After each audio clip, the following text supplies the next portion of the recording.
প্রিয় দর্শক বন্ধুরা, এই মুহূর্তের জন্য আপার প্রাইমারি থেকে প্যারা টিচার বন্ধুদের জন্য অত্যন্ত গুরুত্বপূর্ণ খবর আপডেট এবং মহামান্য কলকাতা হাইকোর্টের একটি কোর্ট অর্ডারকে অন স্ক্রিনে রেখে যাবতীয় বিষয়ে আলোচনা হবে।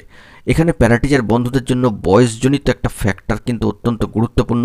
এই upper primary first SLST 2016 upper primary recruitment প্রসেসের ক্ষেত্রে কোর্টের জরুরি অর্ডার বয়সের ক্ষেত্রে কারা বিবেচিত হবেন, গুরুত্বপূর্ণ তথ্যাদি থাকছে ভিডিওর মধ্যে। তাই ভিডিওটিকে একদম স্কিপ করবেন না, চ্যানেলটিকে সাবস্ক্রাইব করে নেবেন, ভিডিওটিকে শেষ পর্যন্ত ওয়াচ করবেন। চলুন কথাবার্তা না বাড়িয়ে আমরা অন স্ক্রিনে গিয়ে যাবতীয় বিষয়ে আলোচনা করি।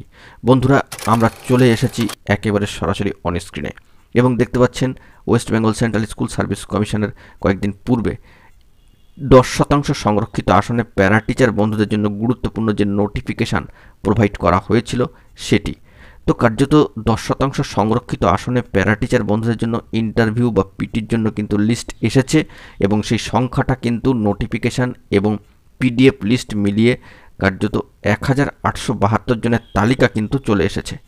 কিন্তু এখানে 90% যারা বিবেচিত হয়েছিলেন ও পিটি টেস্ট দিয়েছেন তাদের নাম এই লিস্টে নেই।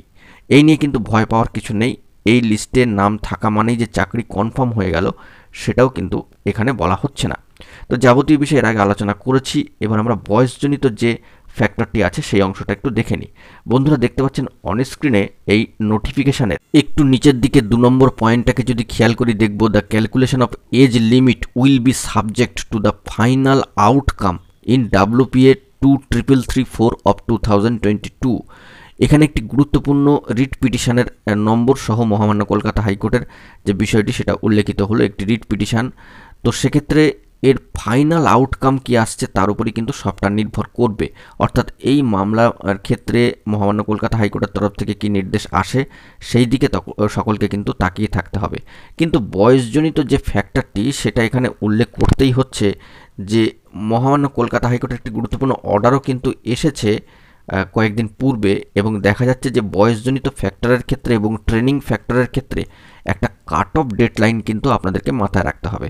বন্ধুরা, সেটি হচ্ছে 24 অক্টোবর 2016। বন্ধুরা, এবার যদি আমরা সেই সেম ম্যাটারে সেম রিট পিটিশনের কোর্ট অর্ডারে চলে আসি তবে কিন্তু দেখতে পারবো, দেখুন সরাসরি অন স্ক্রিনে, যে matter relates to condonation of age bar of the petitioner who participated in first state level selection test 2016 upper প্রাইমারির ক্ষেত্রে অবশ্যই একটা কাট অফ ডেটকে আপনাদের মাথায় রাখতে হবে, যেটা ইতিপূর্বে উল্লেখ করলাম 24 অক্টোবর 2016।